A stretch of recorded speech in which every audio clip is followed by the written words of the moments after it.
नमस्कार।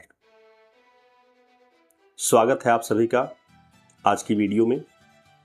और इसमें हम बात करेंगे आज एक मज़ेदार और बहुत ही प्रेरक कहानी की। इसमें हम देखेंगे कि क्यों कोई भी व्यक्ति हमेशा दुखी रह जाता है या किसी व्यक्ति के दुख के पीछे कौन से कारक कार्य करते हैं। आइए शुरू करते हैं आज की कहानी। मैंने सुना है एक बड़ा प्राचीन किस्सा है तिब्बत का। एक आदमी यात्रा से लौटा, कहीं गया था, वहां से आया। वह अपने मित्र के घर रुका। रात को उसने अपने मित्र से कहा कि यार, मुझे एक बहुत मज़ेदार चीज़ मिली है और मैं सोचता हूँ कि जब मैं यहाँ से वापस जाऊँगा तो वह मैं तुझे दे कर जाऊँगा, लेकिन कभी कभी मुझे डर लगता है कि अगर मैं वह चीज़ तुम्हें दे दूं तो बड़ा नुकसान हो जाएगा, क्योंकि उसके परिणाम मैंने देखे हैं। जिसके पास भी वह रहा है उसने उसका नुकसान ही किया है। तो मित्र ने पूछा, क्या है ऐसा? तो उसने बताया कि मुझे एक ऐसा तावीज़ मिल गया है कि तुम उससे अपनी 3 इच्छाएं मांग सकते हो, वह तुम्हें पूरा करके दे देगा। मैंने खुद भी 3 मांग के देखी थी और वे पूरी हो गई, पर अब पछताता हूं कि मैंने क्यों मांगी। मित्र ने जब ऐसा सुना तो उसने कहा, ना, मुझे तो चाहिए, मुझे अपनी बहुत सी इच्छाएं पूरी करनी है और मुझे वो ताबीज़ दो, मैं मांगना चाहता हूं।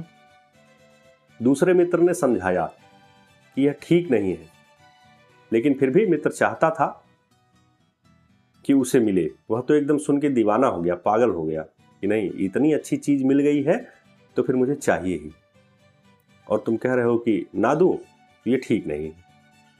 उसने निकालो ताबीज़, कहाँ है वह ताबीज़, मुझे चाहिए।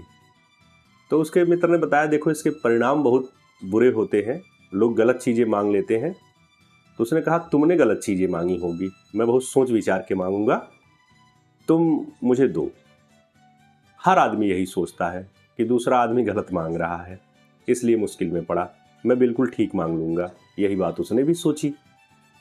लेकिन कोई भी नहीं जानता कि कब तक तुम ठीक नहीं हो, कब तक तुम्हारा मांगना ठीक नहीं है। तुम ठीक से मांगोगे कैसे? मांग तो तुमसे पैदा होगी। नहीं माना, मित्र से जबरदस्ती की। उसकी पत्नी ने भी कहा कि नहीं चाहिए, और ताबीज़ देकर जो मित्र था वो उदास हो गया। उसने सोचा अब यहाँ रात रुकना भी ठीक नहीं है, वह ताबीज़ दे करके और चला गया। अब पति पत्नी के पास ताबीज़ मिल गया। वे सोच रहे हैं कि क्या मांगे। बहुत दिन से उनकी आकांक्षा थी कि घर में 1 लाख रुपया हो। तो सबसे पहली इच्छा तो ये हुई कि लखपति हो जाए, और पुराने जमाने में लखपति होना बहुत बड़ी बात थी।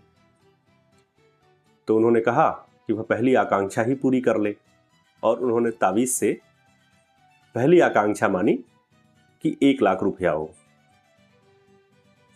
सबसे पहले क्या मांगा कि 1 लाख रुपया हो। अब जैसे ही कोई इच्छा मांगी जाती तो वह ताबीज हाथ से गिरती, उसका मतलब था कि इच्छा स्वीकार हो गई। बस 15 मिनट बाद दरवाजे पर दस्तक पड़ी। खबर आई कि लड़का जो राजा की सेना में था वह मारा गया, और राजा ने 1 लाख रुपए उसे पुरस्कार में दे दिया। यानी 1 लाख की इच्छा पूरी हो गई। पत्नी तो छाती पीट कर रोने लगी कि यह क्या हो गया, ऐसे तो 1 लाख रुपए नहीं चाहिए थे मुझे। फिर वो ताबीज के पास गए। उन्होंने कहा कि दूसरी इच्छा बाकी है, अभी मांगो कि मेरा लड़का जिंदा हो जाए। बाप थोड़ा डरा। उसने कहा, अभी तो पहली का फल हुआ है। पर पत्नी एकदम पीछे पड़ गई कि नहीं, मांगो, मेरा बच्चा मुझे जिंदा चाहिए, जल्दी करो, कहीं ऐसा ना हो कि वो उसकी लाश को दफना दे और वो सड़ गल ना जाए, इसलिए जल्दी से मांग लो। तो दूसरी इच्छा ताबीज से मांगी गई कि लड़का जो हमारा मरा था वह वापस लौटा दिया जाए। ताबीज फिर गिरी। 15 मिनट बाद दरवाजे पर किसी ने दस्तक दी। लड़के के पैर की आहट थी। उसने दरवाजा खोला और कहा, पिताजी, आवाज भी सुनाई पड़ी, पर दोनों बहुत डर गए। इतने जल्दी लड़का आ गया। बाप ने बाहर झांक कर देखा तो वहां कोई दिखाई नहीं पड़ा। खिड़की से देखा तो वहां कोई दिखाई नहीं पड़ा। कोई चलता फिरता मालूम होता है, लेकिन ऐसा लग रहा था कि वहां पर कोई चल फिर रहा है। अब लड़का कैसे आया? प्रेत होकर के, भूत होकर के वापस आ गया, क्योंकि शरीर तो दफना दिया जा चुका था। अब अपने ही लड़के को भूत के रूप में पाकर पति पत्नी दोनों घबराने लगे कि अब क्या करें। क्योंकि आप भले ही अपने बच्चे से कितना प्रेम करते हो, लेकिन अगर वह भूत बनकर आ जाए तो हिम्मत पस्त हो जाती है, हालत खराब हो जाती है। बाप ने पत्नी से कहा कि रुक, अभी एक इच्छा और बाकी है।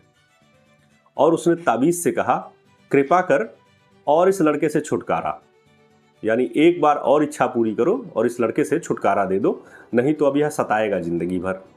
प्रेत बन के आया है तो परेशान करेगा। यह प्रेत अगर यहां रह गया इस घर में तो बड़ी मुश्किल होगी, इसलिए इससे छुटकारा करवा दे।